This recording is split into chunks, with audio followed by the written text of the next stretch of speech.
8వ వచనం అందరం కలిసి చూద్దాం. Shall we read it all together, please?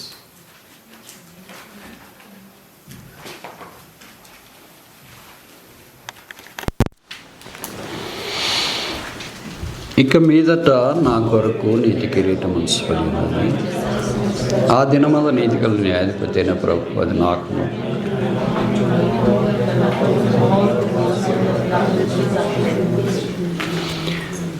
ఆయన తన ప్రత్యక్షతను అపేక్షించు వారందరికీ అనుగ్రహించును. ఆపేక్ష. Focus on this word. ప్రార్థన చేస్తా. మోకరించగలిగిన వాళ్ళంతా మోకరించు. మీకు ఏమైనా కాంప్లికేషన్ ఉంటే వద్దు. ప్రేమగల తండ్రి, సర్వలోక నాథుని పాద పద్మముల చెంత ప్రణతిల్లి ప్రణామములు ఆరోపించినట్లు మా గొంతులో ఉప్పురించి సజీవుల దేశంలో సజీవుడైన దేవుని సన్నిధిలో కనబడినట్లు మా కృపించిన జీవదాత అయినందుకు తల వంచి నమస్కరిస్తున్నాం. మమ్మల్ని ప్రేమించి దేవుడు అయ్యండి మానవాకారాన్ని భూమి మీదకి దిగి వచ్చినందుకు స్తోత్రాలు. మా పాపములన్నీ శిలువలో మోసుకుని రక్తము కార్చి చనిపోయి సమాజి తిరిగి లేచినందుకు స్తోత్రాలు. మా కొరకే మరలా రాబోతున్నందుకు వందనాలు చెల్లిస్తున్నాం. మా విషయమే మీకు కలిగిన వింతైన ప్రేమ కొరకే మీకు స్తోత్రాలు. మమ్మల్ని కరుణించి జ్ఞాపకం చేసుకుని కృప చూపించినందుకు స్తోత్రాలు. ఇక్కడ ఏర్పాటు చేయబడిన బిడ్డలందరిని బట్టి వందనములు. బేతేల్ సంఘాన్ని బట్టి స్తోత్రాలు. నేను అడిగినాను కొంత సువార్త జరిగించడానికి సహాయం చేసినారు. దాని ద్వారా దాదాపు 3-4 ఏదైనా మందిరానికి రావడానికి అనుకూలపరిచినందుకు వందనములు. అలాగే సువార్త ద్వారా మీ చిత్తంలో ఉన్నవారు పట్టబడినట్లు, ఈలవే సమకూర్చబడినట్లు, శిలువెద్ద కూర్చున్నట్లు, రక్షణ ఆశీర్వాదం పొందినట్లు, పరలోక రాజ్య వారసులు ఉన్నట్లు సహాయం చేయమని ప్రార్థిస్తున్నాం. ఈ వేసవి కాలం అంతట్లో వీలైనంత వరకు వాతావరణం అనుకూలించే కొలది యేసును సిలువేయబడి యేసును ఊరేగించడానికి బహిరంగంగా సహాయం చేయాలని మేము ప్రార్థన చేస్తున్నాం.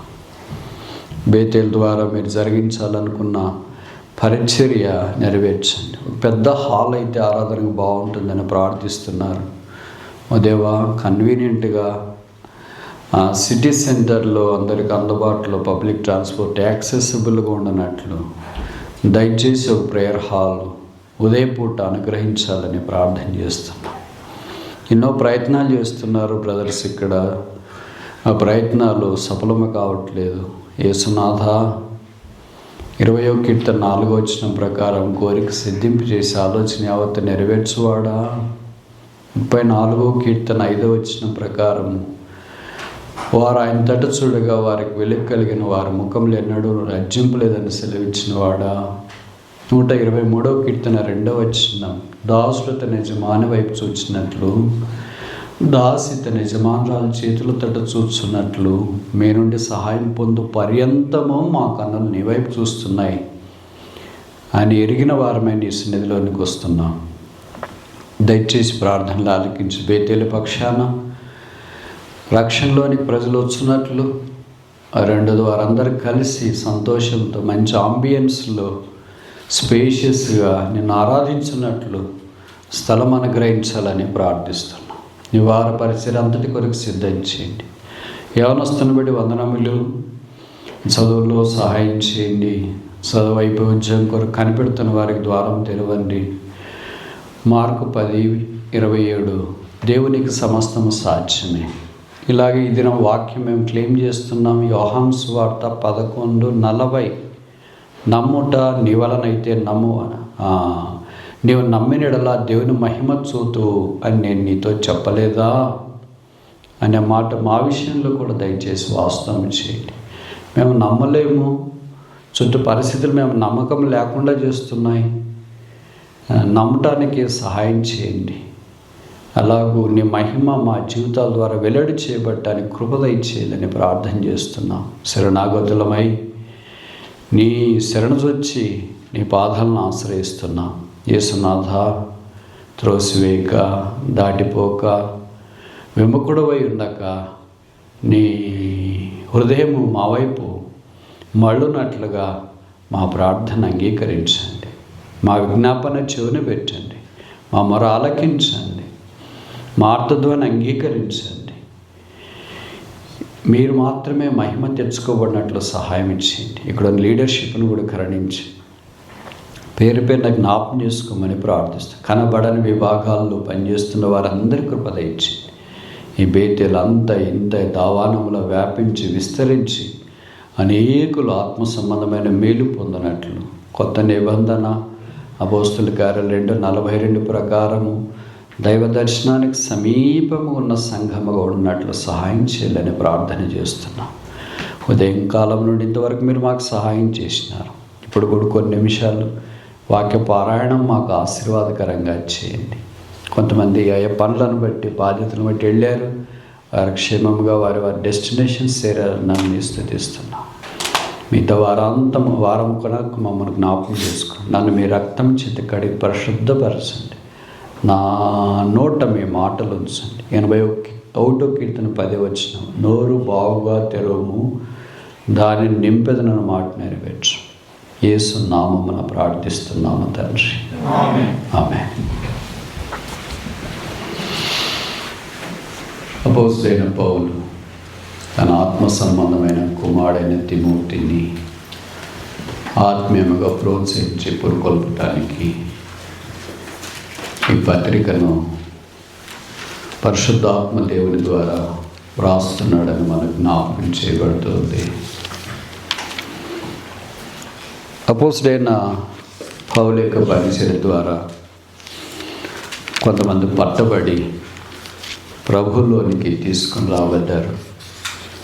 అలాంటి వారిలో తీతు, తిమోతి, ఫిలోమోను లాంటి వాళ్ళు మనకు ఆత్మ సంబంధమైన తారాత్సవాల వలె వాక్యంలో కనిపిస్తున్నారన్న సంగతి మనకు పరిచయం.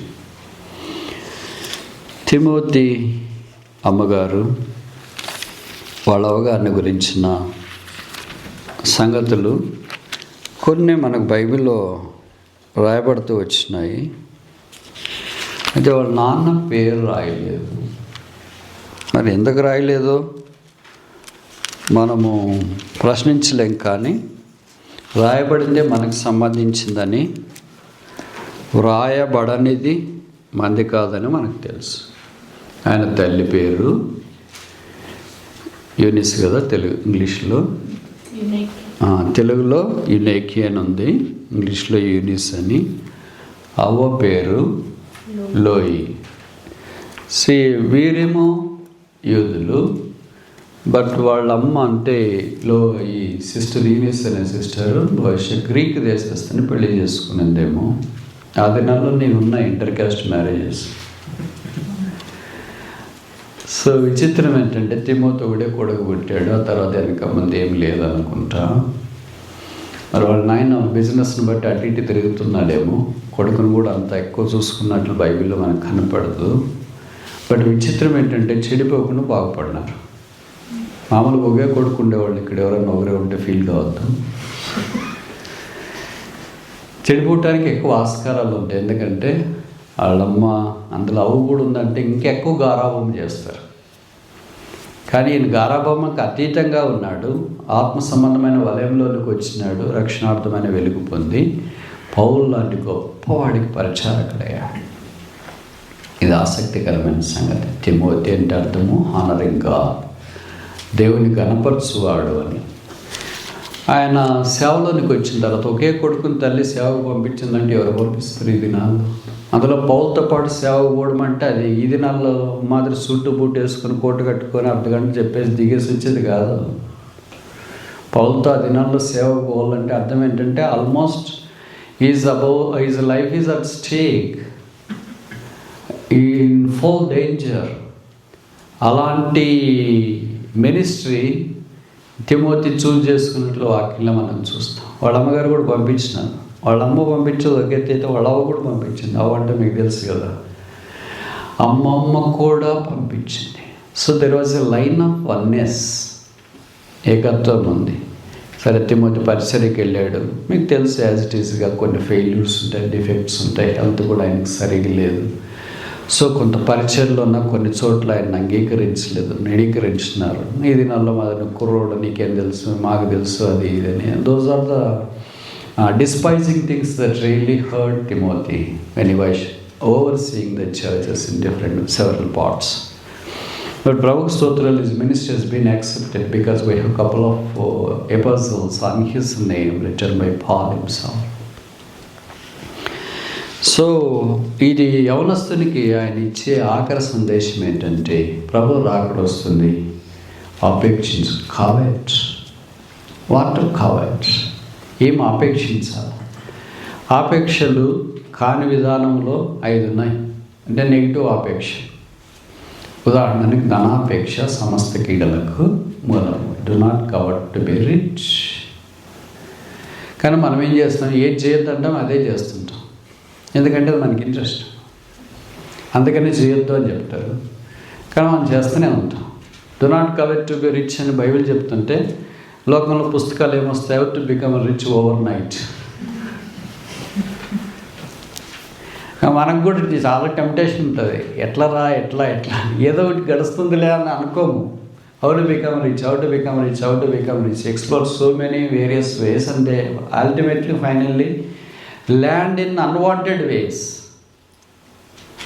Thereby they lose their time, they lose their testimony, they lose so many things.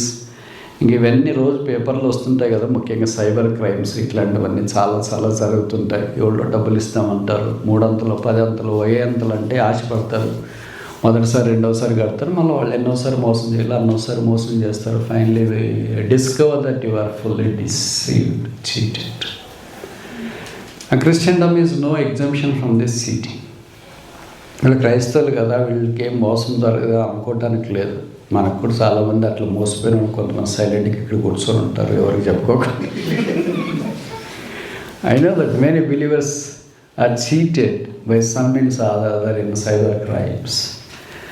But ఏదో వాళ్ళు పోగలిగినంత మోసంలోనే ఉన్నారు కానీ ఇక్కడికి రాగలిగినారు. చేతగానంత మోసంలో పోయింటే ఇక్కడికి రాలేరు, పైకి పోయింటారు.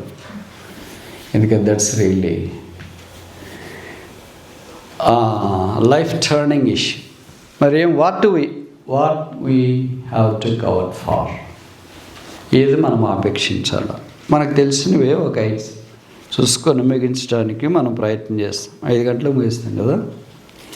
మొదటిది 1 Peter chapter 2 verse 3. పేతురు రాసిన మొదటి పత్రిక 2వ అధ్యాయం 3వ వచనం. 1 Peter 2:3.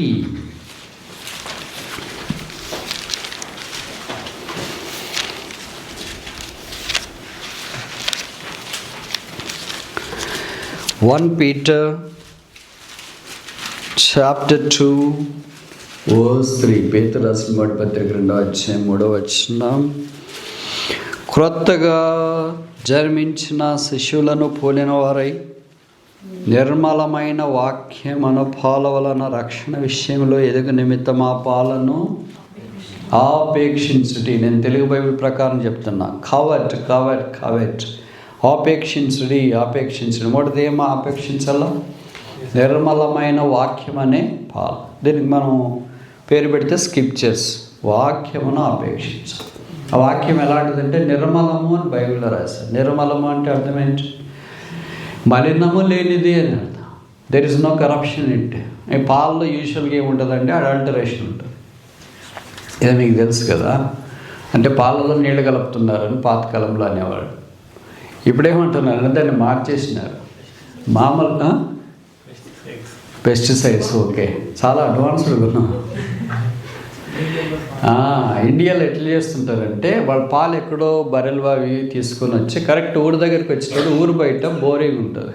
అంటే తెలుసు కదా, ఇట్లా బోరో దాంట్లో కొడితే నీళ్ళు వస్తాయి. అక్కడ ఆయన సైకిల్ 2 వీలర్ ఆపేసి ఖాళీ బిందులోనే నీళ్ళని పట్టుకొని అన్నిట్లో పోస్తుంటాడు నీళ్ళు. ఎప్పుడో ఒకసారి నేను అట్లాగే వెళ్తుంటే, ఏమన్నా ఇది ఎంత పోస్తున్నా? లేదా సార్ కడుగుతున్నాను అన్నాడు. కడిగేదే పోసేది అనమాట. వాళ్ళు దీన్ని కడిగే దాంట్లోకి పోసేది, దాన్ని కడిగే దీంట్లోకి పోసేది, దీన్ని కడిగే దాంట్లోకి పోసేది. ఏ లేడీ వాళ్ళు ముందు పని చేయదు, అట్లా కడుగుతారు. అప్పుడు నేను అన్నాను, మరి నీళ్ళు ఎలాగ పోస్తున్నా పాలలో అని అంటే, ఏదో అటు ఇటు కడిగేటప్పుడు కొన్ని పడతాయి లేదు సార్ అంటాడు. పడే నీళ్ళకి పోసే నీళ్ళకి తేడా తెలియదా? తర్వాత రాను ఏమైందంటే పాలలో నీళ్ళు పోసేది కాకుండా నీళ్ళే ఒక 1/2 లీటర్ 3/4 లీటర్ తీసుకొని దాంట్లోకి పాలు పోస్తారు. దట్ ఈస్ కాల్డ్ అడల్టరేషన్, కల్పుట, మిశ్రమం. ఇప్పుడు దైవవాక్యంలోకి వచ్చిన తర్వాత అపోజిటైన పౌలు పరిశుద్ధాత్మ ద్వారా మనకి ఏం చేస్తున్నాడు? It's a pure word of God. There is no adulteration in it. There is no corruption in the word of God. The word is pure because it comes from above. Whatever that comes from above is pure. It has no contamination as well. And the word of God is contamination free because it's inspired by the Holy Spirit. కనుక ఈ దైవవాక్యం మనం చదువుకున్న తర్వాత ప్రకారం జీవించడానికి అవకాశము పరిశుద్ధాత్మ దేవుని ద్వారా పొందాలని మనం కోరబడుతున్నాం. సో బైబిల్లో రాయబడింది కదా, Psalm 119 అనుకుంటా, యవ్వనులు దేవుని చేత తమ నడతను శుద్ధీకరించుకుందరు, నీ వాక్యమును జాగ్రత్తగా చూసుకొనడం చేతనే కదా. నేను మామూలుగా చెప్తుంటా కదా, ఇప్పుడు కూడా అదే చెప్తా. ఏంటంటే Bible is such amazing book. It has both questions and answers as well. Those who have eyes to look at. అక్కడ ప్రశ్న ఏంటి? యవ్వనస్తులు దేవుని చేత తమ నడతను శుద్ధీకరించుకుంటారు. జవాబు ఏంటి?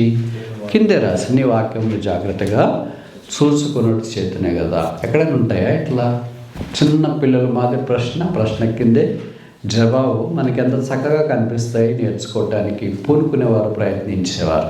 కనుక దైవవాక్యం మనల్ని కడుగుతుంది, దైవవాక్యం మనకు బలం ఇస్తుంది, దైవవాక్యం మనకు సహాయం చేస్తుంది. కనుక అలాంటి దైవవాక్యాన్ని మన హృదయంతరంగంలో కార్యసిద్ధగినట్లుగా మనం ఆపేక్షించాలి. కాబట్టి అంటే నాకు ఇస్తే బాగుండు, నేను తీసుకుంటే బాగుండు అనేటట్లు అనమాట. వస్తుందో లేకపోతే లేదు అనేది కాదు. That's not counting. కౌటింగ్ అనేది రాంగ్ టర్మ్లో వాడుతుంటాం కదా, దురాశ, పేరాశ అన్నట్లుగా. ఇక్కడ పాజిటివ్ టర్మ్కి వచ్చేటప్పటికి we have to covet it. I covet your prayers for me అని కొంతమంది అంటారు. మీ ప్రార్థనలో నేను ఆపేక్షిస్తున్నాను. I really need your prayers అని అంటాం. So the first thing we need to covet is the word of God, the scriptures. వాక్యాన్ని మనం అంగీకరించాలి. పేతురికి వాక్యం ఎలా తెలుసు? ఆయనకి మనం చదువురాదు కదా, విద్య లేని పామడు కదా. కానీ ఆయన ఈ వాక్యాన్ని గురించి ఒక అద్భుతమైన మాట రాశారు చూడండి. నాకు తెలిసి ఇది ఎక్కడే రాసినారు అనుకుంటా బైబిల్ అంతట్లో. 1 Peter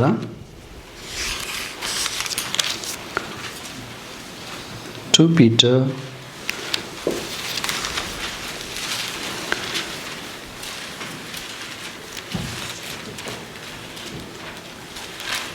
chapter 1 verse 17. For he received from God the Father honor and glory, when there came such a voice to him from the excellent glory, this is my beloved Son, in whom I am well pleased. సరే, నేను చూద్దా 19. మరియు ఇంతకంటే స్థిరమైన ప్రవచన వాక్యము మనకున్నది. తెల్లవారు వేకు చుక్క మీ హృదయములలో ఉదయించు వరకు ఆ వాక్యము చీకటి గల చోటున వెలుగిచ్చు దీపమై ఉన్నట్టున్నది. దాని యందు మీరు లక్ష్యం ఉంచిన యెడల మీకు మేలు. లక్ష్యం ఉంచకపోతే మీకు, నేను చెప్పాలా మీరు అనుకుంటారా? డాష్. లక్ష్యం ఉంచిన యెడల మీకు మేలు, లక్ష్యం ఉంచని యెడల మీకు డాష్. మేలుకు వ్యతిరేక పదం ఏంటి? నా నోటి నుండి ఏం చెప్పను, మనమే అర్థం చేసుకుంటాం. అంటే దేవుని వాక్యం లక్ష్యం ఉంచడం ద్వారా మనకు మేలు అని ఇక్కడ రాయబడింది. ఆ వాక్యానికి ఇక్కడ పేరు పెట్టాడు, ప్రవచన వాక్యం. ఇది మహాదివ్య మహిమ నుండి ఆయన యుద్ధ ఉన్నప్పుడు మాకు వచ్చిన వాక్యం ఇదే. మత్తయి 17వ అధ్యాయంలో రూపాంతర కొండ మీద దైవ వాక్యాన్ని వారు పొందిన సంగతి మనకిది జ్ఞాపకం చేస్తుంది.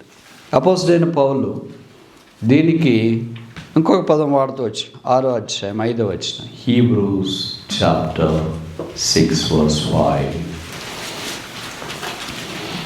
Hebrews chapter 6 verse 5. హెబ్రీ 6:5. దేవుని దివ్య వాక్యములు. చాలు. ఏ వాక్యం ఇది? పేతురు ఏం చెప్పాడు? ప్రవచన వాక్యము, దివ్య వాక్యము, నిర్మలమైన వాక్యము. ఇవన్నీ వాక్యానికి వాడబడిన విశేషణ పదాలు. దీంట్లో దివ్య వాక్యం అని ఇక్కడ రాస్తూ పేతురు మొదటి అధ్యాయంలో మనం చూసినాము. ఆ శబ్దం, ఈయన నా ప్రియ కుమారుడు, ఈయన యందు నేను ఆనందించున్నాను, ఈయన మాట వినుడని ఎక్కడి నుండి వచ్చిందంట? ఎక్కడి నుండి వచ్చింది? మీరు అక్కడ రాయబడిన మాట చూడట్లేదు, మీరు నోడితే ఏదొస్తే చెప్తున్నారు. మహాదివ్య మహిమ నుండి రాగా అని లేదా? మహాదివ్య మహిమ నుండి. మహాదివ్య మహిమ, దివ్య. మొదటిది ఏంటి? వెరీ గుడ్, చాలా బాగా చెప్తారు. సరే, ఇప్పుడు నేను ఇలా చెప్తాను. దివ్య అనేవి కొత్త నిబంధనలో కనీసం 5 ఉన్నాయి. దాంట్లో దివ్య మహిమ, దివ్య వాక్యము. దివ్య అనే పేరు కాదు, ఇట్లాంటివి 3 ఏర్పండి మీరు హోంవర్క్. ఇట్లాంటివి ఏరుకున్నప్పుడే, అంటే రెఫరెన్స్ బైబిల్ ఉన్న వాళ్ళకి ఏరుకోవాల్సిన పని లేదు. మాకు లేదు కనుక మేము ఇదే పనే చేస్తుంటాం. ఏం చేస్తాం? వేరే వాళ్ళని ఎంతకాలం అని అడుగుతాం. యాప్ లేదు, ఏం లేదు. సో దివ్య మహిమ, దివ్య వాక్యము అంత మనకు సంబంధించినంత. దివ్య అంటే ఏమని అర్థం? డివైన్, దైవికమైన, హెవెన్లీ, సెలెస్టియల్, ఎటర్నల్. కనుక ఈ పదాలన్నీ ఎంత మమకారం తెలిపేటట్లుగా పరిశుద్ధాత్మ దేవుడికి రాశాడు. వాళ్ళు సామాన్యమైన భక్తులే, కానీ దైవిక సంగతులు ఇక్కడ నుండి వారు ఆలోచించడానికి పూనుకున్నారు. ఆ ప్రవచన వాక్యం, ఆ జీవవాక్యం, ఆ దివ్య వాక్యము, ఆ ఆధ్యాత్మికమైన వాక్యం, నిర్మలమైన వాక్యము. వాక్యం అంటే ఇష్టపడని, ఎరగని, పాపాత్మలమైన మన కొరకు యేసుక్రీస్తు ప్రభువే వాక్యముగా భూమి మీదకి వచ్చినాడు. యోహాను సువార్త మొదటి అధ్యాయంలో మనం చూస్తాము. ఆ వాక్యము కృపాసత్య సంపూర్ణుడై మన మధ్య నివసించెను. The word of God became tabernacle among us. కనుక ఆ వాక్యమే యేసు. ఇంకా యేసుని అంగీకరించకపోతే ఈ మధ్యాహ్నం ప్రభు యేసునందు విశ్వాసం నుంచి రక్షణ పొంది మారు మనసు పొందాలని మనం చేస్తున్నాం. రెండవది ఏం ఆపేక్షించాలా? మనకు పరిచయం అయింది. ఫిలిప్పీ పత్రిక 2వ అధ్యాయము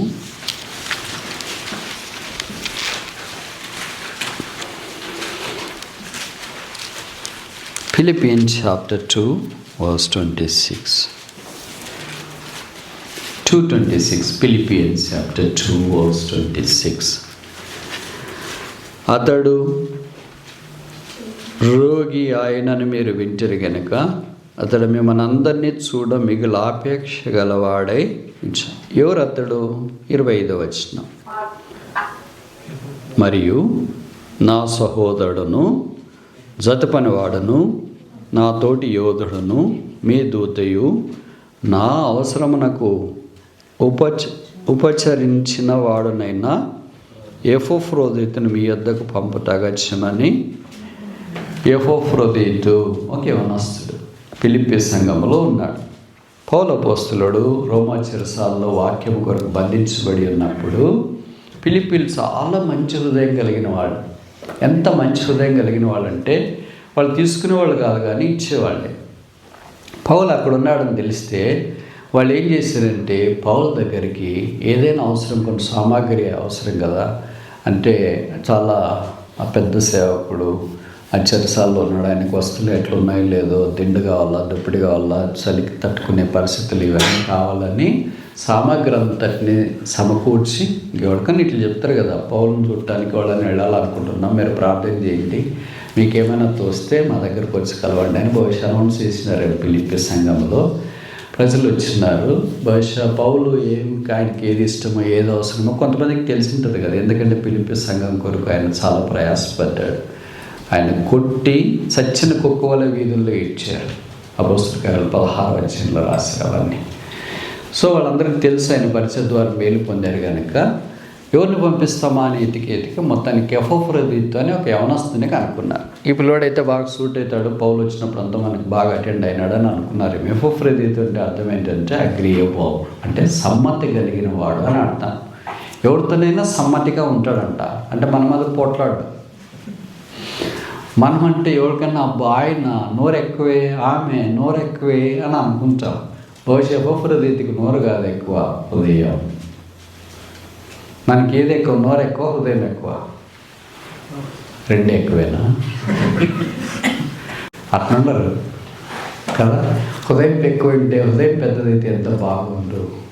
కానీ ఎఫోఫ్రోదితుకి కొన్ని సామాగ్రి ఇచ్చి పౌలు దగ్గరికి పంపిస్తే, ఇప్పుడు పౌలు ఏం చేసినాడంటే తనకి ఏది అవసరం అవన్నీ తీసుకొని ఎఫోఫ్రోదితుని ఖాళీగా పంపించకుండా అప్పుడు ఎఫోఫ్రోదితు చేతిలో ఫిలిప్పీ పత్రిక రాసి పెట్టినాడంటే మీరు ఇప్పుడు మాత్రం సాఫ్ట్ కాపీ అనుకోవద్దండి, లేకపోతే ఒక ఖాళీ పేపర్ తీసుకొని ఆయన రాసినాడు అనుకోవద్దండి. ఆ దినాల్లో రాయాలంటే పార్చమెంట్ అని ఒకటి ఉంటుంది. అంటే ఇప్పుడు మన షాపులు ఇవన్నీ మీరు ఎట్లా రోల్ చేస్తారో అట్లా ఒక రకమైన పిత్ అనే మెటీరియల్ తీసుకొని, అంటే జంబు లాంటిది, దాన్ని ఒక రోల్ మాదిరి తయారు చేసేవాడు. దాని మీద బ్రష్తో రాయడం ఉండి ఎంత పెద్దదైంటుంది, అది ఎంత పెద్దదైంటుందేమో మరి 4 అధ్యాయాలు రాసేటప్పటికి. అలాంటిది రాసి తీసుకెళ్ళి సంఘంలో చదివించుకొని చెప్తే అదంతా పాపం మోసుకొని వచ్చినాడు. ఈయన పౌల దగ్గరికి తీసుకెళ్ళిన లగేజ్ బరువు కంటే క్యాబిన్ లగేజ్ వచ్చేటప్పుడు ఆ పత్రిక తీసుకొని వచ్చేదే చాలా పెద్ద బరువు అయింది. అరే జైల్లో నుండి ఏం తెచ్చినాడు, ఆయన ఏం తింటాడబ్బా, ఏం లేదు కదా జైల్లో అనుకున్నారని ఫిలిప్పీ సంఘస్థులు. అప్పుడు మొదటి అధ్యాయం 4వ అధ్యాయం దాకా వాళ్ళు ఇవన్నీ చదువుతున్నారు. వాడు పౌలు ఏంటంటే నేను ఎఫోఫ్రోదితుని మీ వద్దకు పంపితని, ఎఫోఫ్రోదితు మిమ్మల్ని చూడాలని ఆపేక్షించు. అంటే మీరు నేను చెప్పే మాటలు ఏమనుకుంటుంటారంటే జైల్లో కదా ఈరోజు పోయింటాడు రేపు వచ్చింటాడు అనుకుంటా. అట్ట కాదు, అది నెలలున్నా పోవటానికి నెలలు తీసుకుంటూ రావడానికి నెలలు. ఎక్కడ ఫిలిప్పీ, అక్కడ రోమా. పర్మిషన్ తీసుకునేది ఎప్పుడు ఆయన దగ్గరికి వెళ్ళిన తర్వాత కొన్ని రోజులు ఉండాలా, అక్కడి నుండి ఇక్కడికి రావాలా. So it all takes months together. ఇప్పుడు ఆపేక్ష కలిగిన చూడాలని అనుకుంటున్నాడు, వచ్చినాడు. ఇక్కడ మనకి ఏం జ్ఞాపకం చేస్తుందంటే must covet to see the true saints, not false saints. వాళ్ళు కూడా ఉంటారు మన దగ్గర. మీకు తెలుసు కదా, మాకు ఇవన్నీ చాలా తెలుసు. నేను రక్షణ పొందిన కొత్తలో అనుకున్నారు నా చుట్టూ ఉన్న ఆత్మీయులందరూ ఇప్పుడే పైన దిగి వచ్చినారు, నేనే లేటుగా వచ్చినా అనుకునేవాడు. తర్వాత ఇప్పుడు నాకు అర్థమైంది ఏంటంటే నా చుట్టూ నా స్నేహితుల కంటే నాకు ఫోర్సెస్ శత్రువులే ఎక్కువ ఉన్నారు. రోజులు గడిచే కొద్ది మనకు తెలుసు పౌలు కూడా శత్రువులు ఉన్నారు. ప్రభువు స్తోత్రాలు, పౌలకు మిత్రులు కూడా ఉన్నారు. బట్ సహాయం చేసి మిత్రద్రోహం చేసేవాడు కాదు. మీకు తెలుసో తెలియదు, కొంతమందికి తెలిసి ఉండవచ్చు. మీకు ఏదైనా చరిత్ర తెలిసింటే, లేకపోతే నేను చెప్పమంటే ట్రై చేస్తాను. చెప్పమంటారా? నిద్రపోతున్నారు మరి కొంతమంది, అందుకని ఇది విండో. అంటే నిద్రన్న పోవచ్చు, మంచి గాలి వస్తుంది కదా విండో తీస్తే. బైబిల్ ఇంగ్లీష్లోకి ముఖ్యంగా కొత్త నిబంధన మొదటి 5 పుస్తకాల్లో మొట్టమొదటి తర్జుమా చేసింది అదే టిండెల్ విలియమ్స్. ఇప్పుడు ఆయన టిండెల్ గారి గురించి మనకు తెలుసు కదా. ఆయన దాని కొరకే చాలా ప్రయాసపడి ఇక్కడ ప్రాణం కూడా అర్పించే దశ వచ్చినప్పుడు ఇక్కడ నుండి పారిపోయాడు. ఎక్కడ పారిపోయాడు? ఇంకెక్కడుంది పారిపోవడానికి? దగ్గర పక్కన ఉండేది అదే కనుక అక్కడికి వెళ్ళాడు. నెదర్లాండ్స్ దాటే అది. అక్కడికి వెళ్ళాడంటే ఇప్పుడు చెప్పినట్లు వెళ్ళేంత తేలిక కాదు. మీరు ఊహించుకోండి 15వ శతాబ్దం అంటే ఎలా ఉంటుంది పరిస్థితులు. ఇప్పుడు మాది రేపు బుల్లెట్ ట్రైన్ రిజర్వేషన్ చేస్తే టిక్కర్ పడితే లోపలికి వేస్తే 2 గంటల్లో ఇక్కడికి వచ్చేయట్లా. అలాగే ఫ్లైట్ 1 గంటకి ఎక్కితే 1 గంటకు అలా కాదు. అప్పుడు మరి దొంగతనం అంటే ఆయన ప్రాణం మీద ఇది ఉంది కదా, రాజు చంపేయాలని ప్రయత్నం చేస్తున్నాడు బ్రిటిష్ రాజు. అందుకే ప్రాణం తప్పించుకుపోవటానికి ఆయన అక్కడికి వెళ్ళాడంటే ఇంక తేలికి వెళ్ళినట్లు కాదు, సముద్ర ప్రయాణమే. మరి ఎన్ని రోజులు తీసుకుందో మనకు తెలియదు. అక్కడికి వెళ్ళిన తర్వాత ఆయన రహస్యంగా ఒక ఇంట్లో దాచిపడ్డాడు. ఇది చూడండి, క్రూయల్ మెంటాలిటీస్ ఇప్పుడే కాదు అప్పట్లో కూడా ఉన్నాయి. ఆయన ఎలాగైనా చంపాల, బైబిల్ బయటికి రాకూడదు. దేవుని వాక్యం మీద శత్రు ఎప్పటి నుండి ఎంత పగబట్టాడు. మార్టిన్ లూథర్ విషయంలో కూడా అదే జరిగింది కదా. వాక్యం బయటికి రాకుండా ఇదే చేయాలని. నేను జర్మనీలో ఉన్నప్పుడు మార్టిన్ లూథర్ గారి డిఫెండ్ చేసిన స్థలం అంటే ఆయన ఒక దగ్గర 95 పాయింట్స్ రాసి దాన్ని థీసిస్ అంటారు. 95 థీసిస్ ఒక పెద్ద చర్చి తలుపులకి కొట్టు. చర్చి అంటే మనం చిన్న ఊహించుకోవద్దు. తలుపు మనం ఇంతమంది కలిసి లాగలేవు, వెనక్కి కానీ ముందుకు కానీ, అంత పెద్దగా ఉంటే తలుపులు అవి. అలాంటి తలుపులకు ఆయనే కొట్టాడు, 2 తలుపులకి.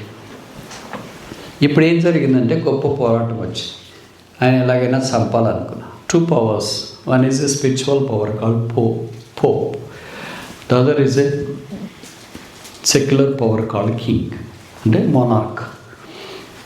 వాళ్ళిద్దరు కంపల్సరీ చంపాలనుకున్నాడు. మార్టిన్ లూథర్ ఎంతటి వాడు, అది కూడా 15వ శతాబ్దం. ఆయన టిండీలు వీళ్ళంతా దాదాపు సమకాలీకులు, గుటెన్బర్గ్ వీళ్ళంతా. ఇలాంటి గొప్ప వ్యక్తులు కలిసి క్రైస్తవ లోకంలో దాదాపు 400 సంవత్సరాల తర్వాత లేదా 500 సంవత్సరాలకి ఇంత దైవవాక్యం మనలాంటి పాపిస్టుల చేతిలో పెట్టడానికి, వాళ్ళ ప్రాణాలు కోల్పోవటానికి కూడా సిద్ధపడ్డారన్న సవాలు చేముట్టినట్లు కూడా లేదు కదా మనకి, ఉందా లేదా?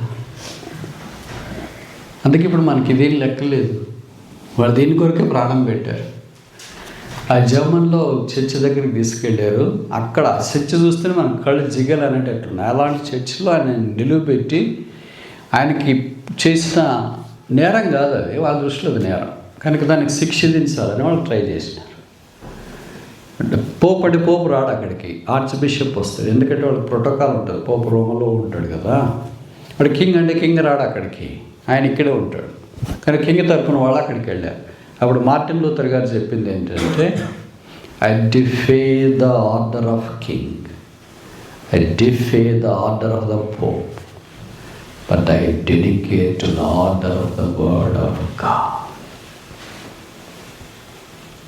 రాసిన స్టేట్మెంట్ అది. Has anybody guts to defy the order of king and defy the order of the pope? Only one. I do this because I cannot defy my conscience in the word of God. నా మనస్సాక్షిని, నా దేవుని వాక్యాన్ని నేను ఉపేక్షించలేను, నిరాకరించలేను కనుక రాజు యొక్క ఆజ్ఞను, పోపు యొక్క ఆజ్ఞను నేను నిరాకరిస్తున్నాను. అప్పుడు ఆయన పట్టి జైలు వేయటానికి ప్రయత్నం చేసిన, అదంత పెద్ద స్టోరీ. ఇది మనం వరఫలాలు అనుభవిస్తున్నాం. అదే దినాల్లోనే ఈ టిండిల్ గారు ఇక్కడికి వెళ్తే ఆయన బైబిల్ తెలుగులో ఆయన పాత నిబంధనలోని మొదటి 5 పుస్తకాలు, కొత్త నిబంధనని తర్జుమా అది చేస్తుంది. ఈ బైబిల్ బయటకు వస్తుందని రాజులు వీళ్ళంతా ఏం చేసి ఎలాగ చంపాలని అనుకున్నారు. నెగిటివ్ మినిస్ట్రీ తెలుసు కదా. పాజిటివ్ మినిస్ట్రీ ఏంటంటే తర్జుమా చేస్తున్నాడు, డబ్బులు అన్నీ ఇస్తాం, పుస్తకాలు అన్నీ ఇస్తాం, వేరే ఎవరైనా సహాయం అన్న పంపిస్తాం అనేది పాజిటివ్. కనుక ఈ ట్రాప్ చూస్తున్నప్పుడు చాలా ఆశ్చర్యం వేసింది. యాట్విప్ అని బెల్జియం పక్కన ఉంటుంది, అంటే బెల్జియంలోనే ఒక భాగము బ్రూజెల్స్ దగ్గర ఉంటుంది. ఆయన ఒక ఇంట్లో ఉన్న ఎవరో మీలాంటి భక్తులు ఆయనకు ఆశ్రయం ఇచ్చినారు. అక్కడ కూర్చొని తర్జుమా చేస్తుంటే ఈ రాజులు వీళ్ళు ఏం చేసినారంటే, ఎలాగైనా ఆయన చంపాలని, ద్రోహం ఎలాగుంటుంది చూడండి, అవన్నీ చదువుతున్నప్పుడు వింటున్నప్పుడు షాక్ వేస్తుంది. ఆయన ఒక క్లోజ్ ఫ్రెండ్ ఒకడు ఫిలిప్ అని, ఆయన పట్టుకున్నాడు ఇక్కడ రాజు. పట్టుకొని ఎలాగైనా రా, నీకు ఎంత కావాలంటే అంత ఇస్తా, వాడు చంపు.